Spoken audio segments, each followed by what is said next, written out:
نحمده ونصلي على رسوله الكريم أما بعد আমরা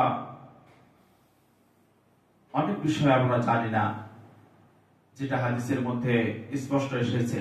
বুখারী শরীফের হাদিসের মধ্যে এসেছে যে সন্তান যখন ভূমিষ্ঠ হবে তখন আমরা তা জানি যে সন্তানের ডান কানে আযান, বাম কানে ইকামত দিতে হবে, কিন্তু আমি কোনোদিন কোনো মানুষকে দেখি নাই কোনো দোয়া পড়তে। হাদিসের মধ্যে এসেছে যখন কোনো সন্তান ভূমিষ্ঠ হয় তখন সর্বপ্রথম ওই সন্তান যে কেঁদে ওঠে, কেমন করে, কেন কেঁদে ওঠে এটাকে তো আমরা জানি না। পৃথিবীতে বনি আদম যখনই মাতৃগর্ভ থেকে ভূমিষ্ঠ হয়, সেই হাদিসের ভাষায় নবীজি বলেছেন তখন ওই শয়তান তাকে স্পর্শ করে। শয়তানের স্পর্শ যখন ওই সদ্য ভূমিষ্ঠ সন্তান পায় তখন ওই সে উচ্চ স্বরে কেঁদে ওঠে। কিন্তু পৃথিবীতে দুইটি সন্তান সে শয়তানের স্পর্শ লাভ করেনি, শয়তান স্পর্শ করতে পারেনি। নবী সাল্লাল্লাহু আলাইহি ওয়াসাল্লাম বলেছেন, মা মিন মাউলুদিন ইউলাদু ওয়াশ শাইতানু ইয়ামাসসু হিনা ইউলাদ। যখন ওই কোনো সন্তান ভূমিষ্ঠ হয়, ওই সদ্য ভূমিষ্ঠ সন্তানকে শয়তান স্পর্শ করে।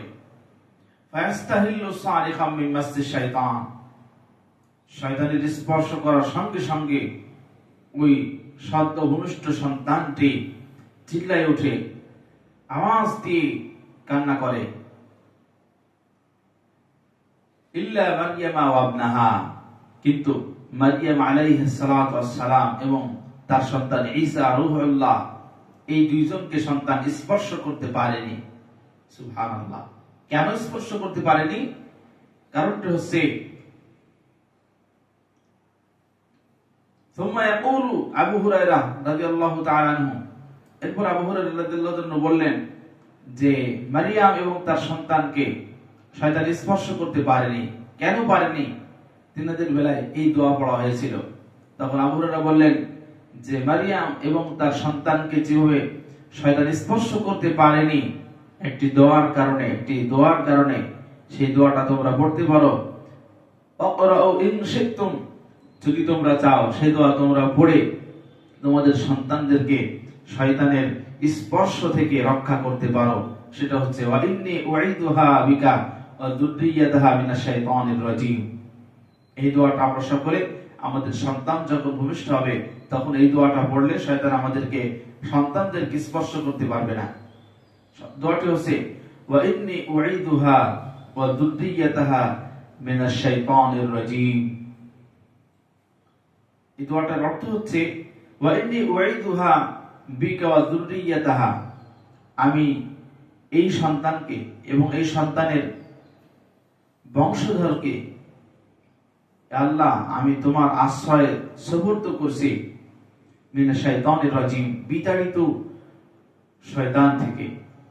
অর্থাৎ সন্তান ভূমিষ্ঠ হওয়ার সঙ্গে সঙ্গে আল্লাহ পাকের কাছে দোয়া করে বলা হলো, আল্লাহ এই যে সন্তান ভূমিষ্ঠ হলো এই সন্তানের থেকে পৃথিবীতে যত বংশ আসবে, যত উরুজাত সন্তান আসবে সকলকে আমি তোমার আশ্রয়ে দান করলাম। মারিয়াম আলাইহিস সালাতু ওয়াস সালাম যখন ভূমিষ্ঠ হলেন তখন এই দোয়া পড়া হয়েছিল। আবার যখন ঈসা আলাইহিস সালাতু ওয়াস সালাম ভূমিষ্ঠ হলেন তখন এই দোয়া পড়া হয়েছিল। দেখা যায় শয়তান তাদেরকে কোন সময় প্ররোচনায় ফেলতে পারেননি, আল্লাহ পাক রব্বুল আলামিন রক্ষা করেছেন।